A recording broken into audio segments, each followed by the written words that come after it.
Hello, I'm here with Angela in the island of Lesbos in Efdalu, and I've just had the great pleasure of being on retreat with Angela and Victor. And I'd like to ask you, can you describe in your own words what you do in your own practice? It's difficult to describe because words don't really get to the feeling that I'm interested in. But basically, I choose to always do something first that feels really comfortable and comforting. To let my body feel that I respect it and honor it and want to feel benefited by anything we do. So I usually just lie down on a mat and I take a ball, quite reasonable size rubber ball, underneath my neck and head just to support me there. And I lie for a little while and let everything in myself slowly calm down and rest. I have the floor, just the ground to support me, and my neck is supported. And I find very quickly I drop inside and get clear. And I stay there for a little while, just being present with the processes that are going on in my body, with my breath, and with my mind. And then I slowly roll my head to one side and begin to open up my neck. The opening comes by letting the weight of the head roll over a little bit on one side and the opposite shoulder roll down towards the ground so that I get a deep stretching inside the neck. So I do that for a little while, and then I hold my head up with my hands and lift my pelvis up and roll slowly along the bowl in the direction of the head so that each part of my back has a chance to open. And I internally widen into my back body, breathing and staying anywhere where the spine needs some extra help.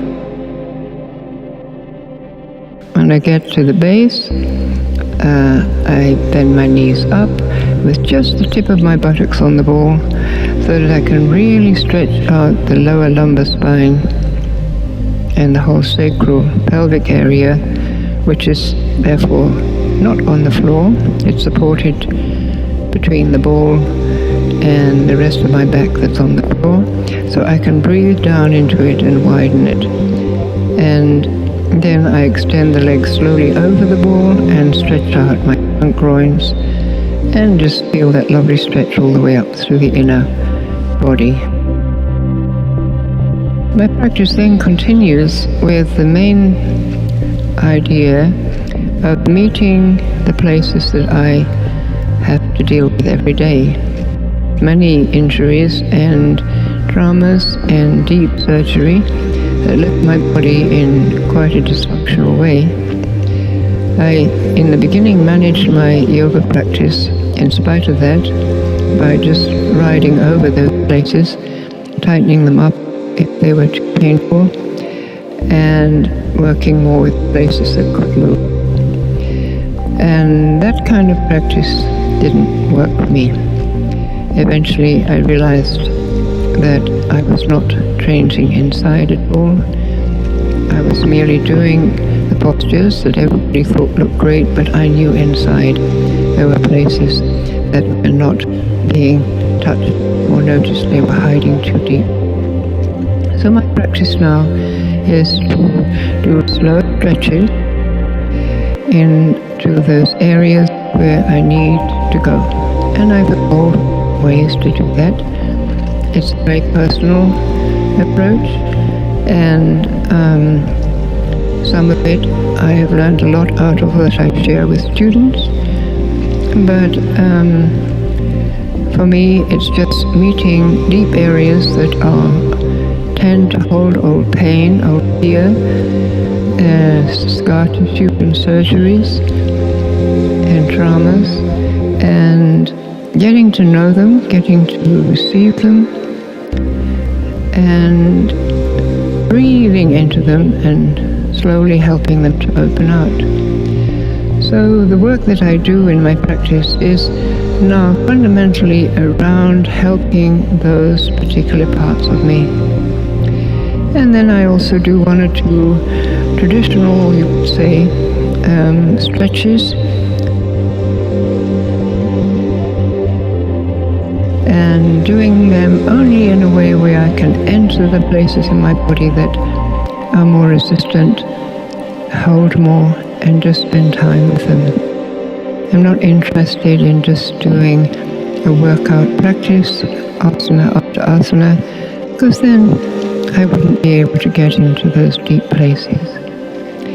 And when I've completed that, depending on the amount of time I have, I rest on my back for a moment or two, breathing quietly and working into my jaw, my mouth, my lips.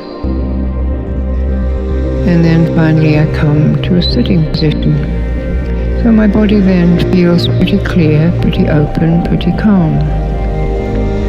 If I didn't go into those deep dark places and I sat, or if I did energetic practice that overrode all those places, the sitting would never be really found, quiet, grounded, and beautiful.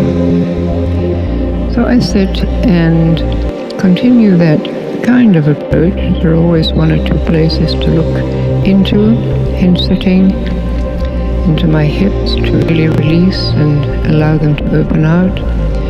And then to feel the energy that flows from the center of the earth up through my perineum, through my inner body, and out through the top of my head, and back down again in the form of light, back into the earth.